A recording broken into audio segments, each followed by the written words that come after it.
Welcome to SATV News. This is Tushiamin with our headlines.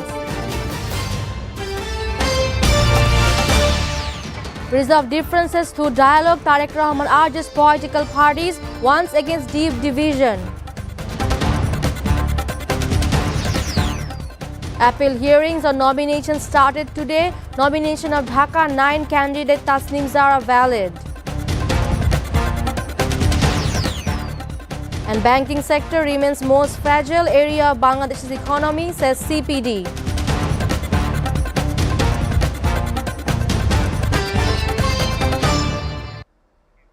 Now in details. BNP Chairman Tariq Rahman today urged political parties and citizens to resolve differences through dialogue rather than confrontation, warning against allowing disagreements to turn into deep divisions. He made the call during a meeting with editors and journalists of news outlets in the capital today.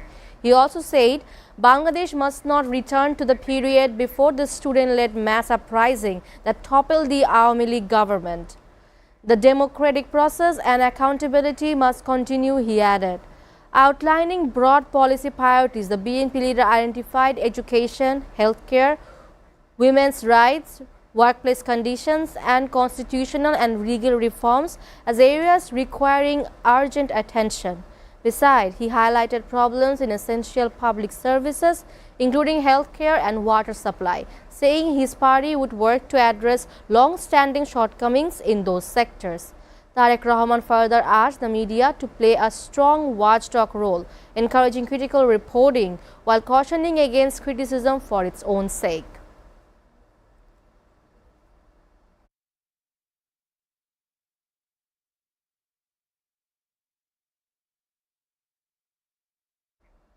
The Election Commission today began hearing of appeals filed against decision of returning officers on the acceptance and rejection of nomination papers for the upcoming election. The proceedings began today in the auditorium of the election building in Agarga, with Chief Election Commissioner A.M. Nasiruddin presiding alongside other election commissioners. A total of 645 appeals were filed with the EC against returning officers' decision. The Commission accepted appeals from January 5th and closed submission on January 9th. Before that, returning officers had cancelled 723 nomination papers by January 4th. Appeal hearings began at 10 a.m. today and are scheduled to continue until January 18th. EC has declared the nomination paper of Tasnim Zara, an independent candidate for Dhaka 9, valid.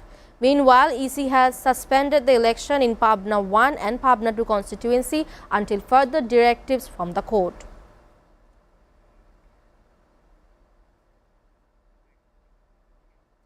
National Citizen Party convener Nahid Islam today alleged that granting special government protocol to a particular political party was sending a signal that could obstruct a level playing field. He also claimed that various negative and false reports about the NCP were being published in the mainstream media. Nahid made these remarks while speaking to journalists this afternoon after a meeting with an election observation delegation led by European Union Chief Election Observer Ivar Ibjabs. He also said the European Union is set to deploy a large and strong observation mission to monitor the upcoming national election. The EU wants the election to be free, fair and competitive and expect all stakeholders to accept the results once they are announced, which would help ensure a smooth democratic transition. The NCP convener further said that the EU observers will work impartially and have sought cooperation from all political parties. During the discussion, the EU delegation also assured the NCP of its cooperation. LGRD and Cooperatives Advisor Adidur Rahman Khan today assured that voters, along with their family members, will be able to cast their votes in a festive and fear-free environment in the upcoming 13th national election, as the government has ensured a level playing field and congenial atmosphere for all. The next general election will be festive and fair. There is nothing to fear around the polls. Voters will be able to exercise their franchise with their family members in a celebratory environment, he said. The advisor made the remarks while inaugurating the South Shurma Kodamtali Central Bus Stand in Sylhet. Stressing that equal opportunities for all political parties have been ensured, Adilur Rahman Khan said that level playing field will remain effective until the election is held. This election will be largely peaceful and will set a guideline for the next 100 years, he added. He also underscored the importance of voting in favor of the referendum for the July Charter, describing it as a document written in blood.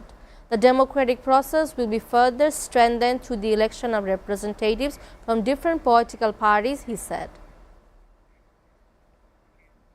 The banking sector continues to be one of the most fragile segments of Bangladesh's economy, marked by weak capital adequacy and deteriorating asset quality and failing profitability, said CPD. The findings were presented by CPD Executive Director Fahmida Khatun at a press conference at the organization Dhaka office today as part of CPD's independent review of the state of the economy for the first half of the 2025-26 fiscal year. CPD warned that persistent weakness in the banking system posed risks to overall economic stability and stressed the need for swift enactment and implementation of reform legislation. It said restoring Bangladesh Bank's independence and authority, along with consistent application of the bank resolution framework, is essential to bring discipline back to the sector. According to the CPD, most banks are struggling to maintain adequate risk-based capital, with capital position continuing to weaken across the sector. At the same time, CPD noted that although liquidity is available in the banking system, demand for loans remains low due to prolonged stagnation in investment. We are taking a short break. Please stay with us.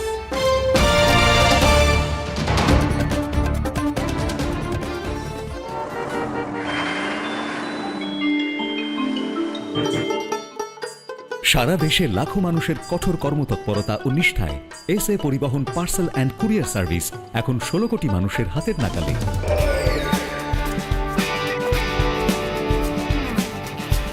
দীর্ঘ 30 বছর ধরে বিশ্বস্ততা ও দ্রুততার সাথে সেবা দেওয়ায় গ্রাহক সেবায় এখন শীর্ষে।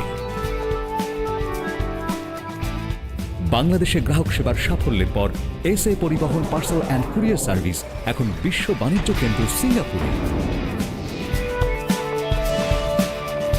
আপনার যে কোনো পণ্য সিঙ্গাপুর থেকে বাংলাদেশে বুকিং এর জন্য যোগাযোগ করুন।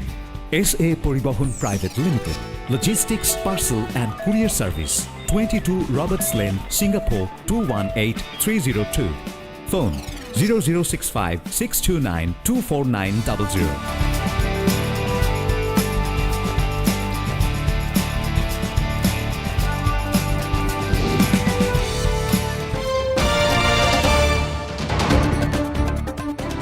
Welcome back. You're watching SATV News. Police have arrested 3 people, including the main shooter, in connection with killing of Azizur Rahman Mubashir, joint convener of the Dhaka North unit of the Swechhasebok Dol. Among those arrested are the shooter, identified as Jinath, and his associate Bilal. The arrests were made late on Friday night during raids conducted in the districts of Manikganj and Ghazipur by the Detective Branch of the Dhaka Metropolitan Police. Confirming the result, the DMP Commissioner Sheikh Sajjad Ali said the detainees are being interrogated. He added the efforts are underway to uncover the motive behind the murder and the full details of the incident. On 7 January, Azizur Rahman Mubashir, former General Secretary of Swechhasebok Dol, Dhaka North, was shot dead by assailants in an alley behind Star Kebab in Tejgarh industrial area of the capital. Following the incident, his wife Suraya Begum filed a murder case with Tejgarh police station.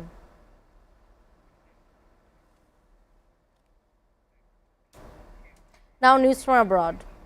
US President Donald Trump on Friday said the US needs to own Greenland to prevent Russia or China from occupying it in the future.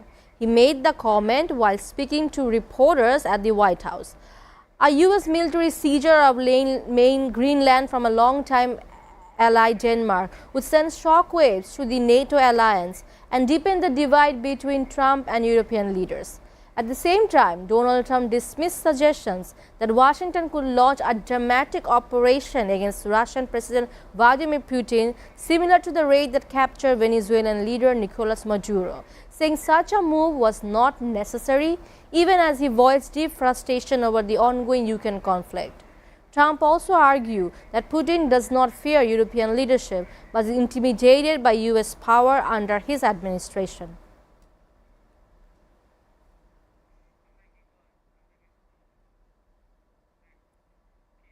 Venezuela's interim president, Delcy Rodriguez, announced on Friday that her government was exploring diplomatic channels with the United States to re-establish embassies in both countries, following the U.S. capture of President Nicolas Maduro in what she described as aggression against the Venezuelan people. Rodriguez said Venezuela would respond through diplomatic means and meet U.S. officials face-to-face with Bolivarian peace diplomacy to defend the country's sovereignty and independence. She thanked Qatar's emir for helping secure the first proof of life of Maduro and First Lady Celia Flores during the early morning hours of the U.S. attack on Saturday and felicitating communication channel between the two governments. The Venezuelan government statement came as U.S. State Department officials traveled to Caracas for technical and logistical assessment regarding a potential phased resumption of embassy operations, according to the State Department.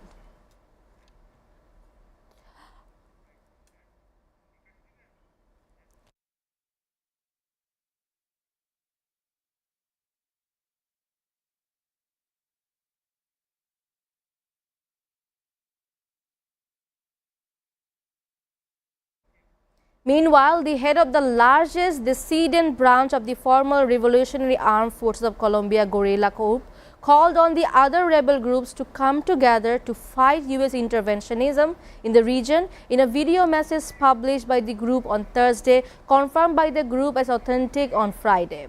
The call from the leader Nestor Gregorio Vera, better known as his nom de guerre Ivan Mordisco, follows the U.S. incursion into neighboring Venezuela, which resulted in the capture of President Nicolas Maduro.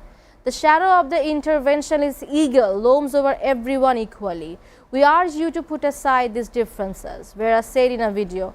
Colombia President Gustavo Petro is set to meet U.S. President Donald Trump in Washington in February. Trump said on Friday the planned meeting comes days after Trump threatened Colombia with military action. Trump has repeatedly accused the administration of Petro without evidence of enabling a steady flow of cocaine into the U.S., imposing sanctions on the Colombian leader in October.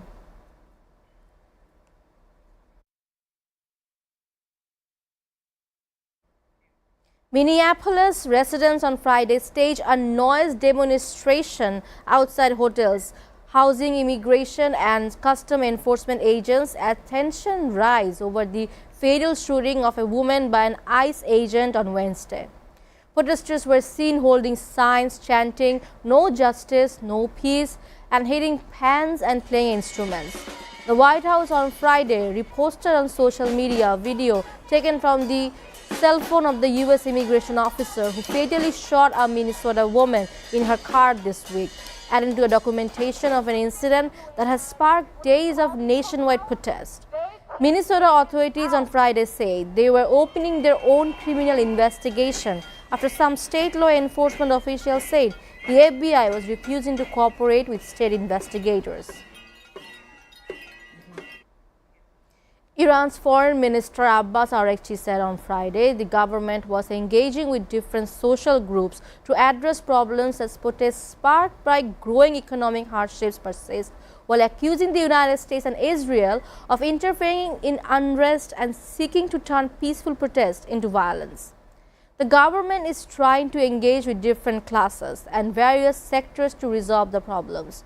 Both the United States and Israel have officially stated that they have interference and a role in these riots, and they are trying to turn these demonstrations and protests, which are peaceful, into violence and riots, Araghchi said at a press conference in Lebanon.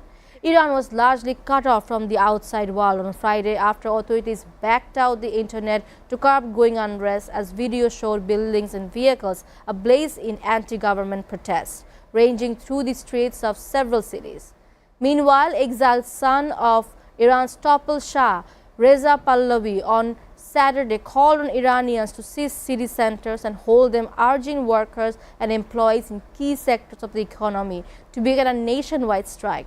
The death toll from protests in Iran has risen to 65, the Iran human rights activist agencies reported Saturday. China, Russia and Iran arrived for joint naval exercises off the South Africa's coast on Friday. Under the exercise Will for Peace 2026 initiative, a move South Africa described as bolstering BRICS plus maritime cooperation. The drills will be hosted near the Simon Towns naval base, involving navies from the BRICS plus countries, an expanded geopolitical group that includes Brazil, Russia, India, China and South Africa and 6 additional nations. Protesters at the Navy base denounced South Africa's hosting of Russian naval forces during the ongoing war in Ukraine. Protesters gathered outside the naval base carrying signs that read "No to Russian Navy in SA waters" and "Russia kills" alongside a symbolic coffin. South Africa described the drill as fostering maritime economic security in Southern Hemisphere waters.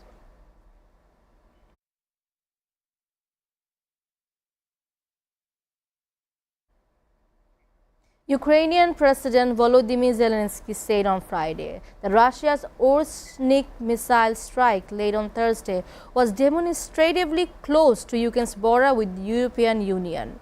In an evening address, he suggested the medium-range ballistic missile also posed a challenge to countries such as Poland, Romania and Hungary, among other EU members. Russia fired the powerful hypersonic missile overnight at a target in Lviv region in Ukraine, according to Zelensky, near the border with NATO member Poland. It was only the second time Russia has fired the Orsnik at Ukraine.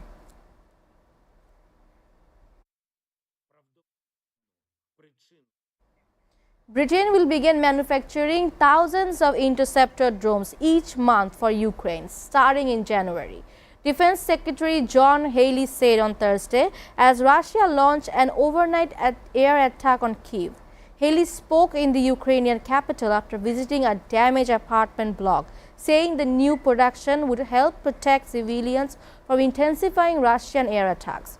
Russia fired a total of 242 drones and 36 missiles, including the Oresnik, to hit infrastructure in the western Lviv region and in and around Kyiv, according to Ukraine.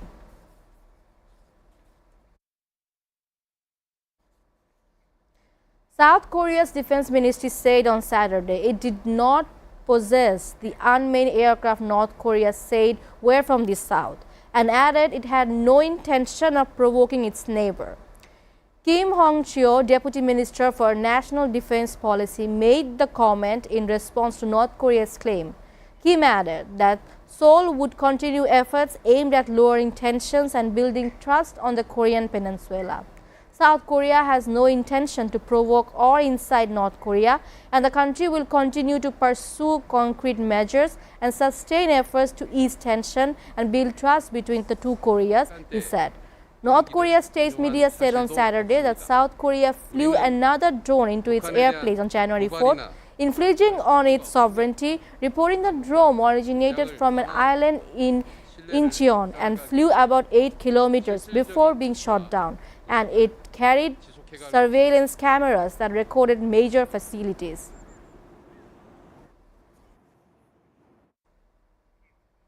Sudan's war reached the grim milestone of 1,000 days on Friday, with the UN aid officials warning of a staggering scale of civilian suffering. Nearly 34 million people need humanitarian support, and the scale of suffering is staggering, said Jens Lerke, spokesperson for the UN Office for the Coordination of Humanitarian Affairs. He described fierce fighting across Kordofan, with sages cutting off the towns of Guduli and Jiling, restricting food, healthcare and access to farms and markets. UNICEF spokesperson Ricardo Peris said more than 5 million children have been forced from their homes, the equivalent of 5,000 children displaced every single day since this conflict began. Lerke issued an urgent appeal for an immediate cessation of hostilities and real step towards a lasting peace, along with full respect for international humanitarian law and protection of civilians and aid workers. That is the equivalent of 5,000 children displaced every single day. India on Friday refuted an account from the US detailing how trade talks between Indian Prime Minister Narendra Modi and US President Donald Trump had broke down in 2025. US Commerce Secretary Howard Lutnick said on Friday that India's trade pact with the United States stalled last year because Modi did not make a telephone call to Trump ahead of a deal. Trade talks between India and the US fell apart, and Trump then doubled tariffs on Indian goods in August to 50%, the world's highest rate, including a levy of 25% in retaliation for India's purchase of Russian oil. Responding to Lutnick's remarks, Indian Foreign Ministry said, the characterization of this discussion in the reported remark is not accurate. Lutnick's comments came after Trump stepped up the pressure for talks with a warning this week that tariffs could rise further unless India curbs its Russian oil imports.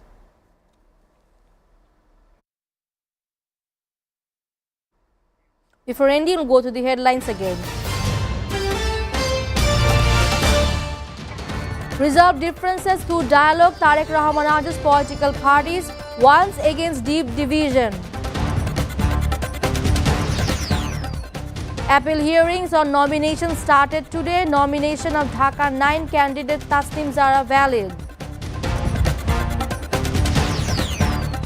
And banking sector remains most fragile area of Bangladesh's economy, says CPD.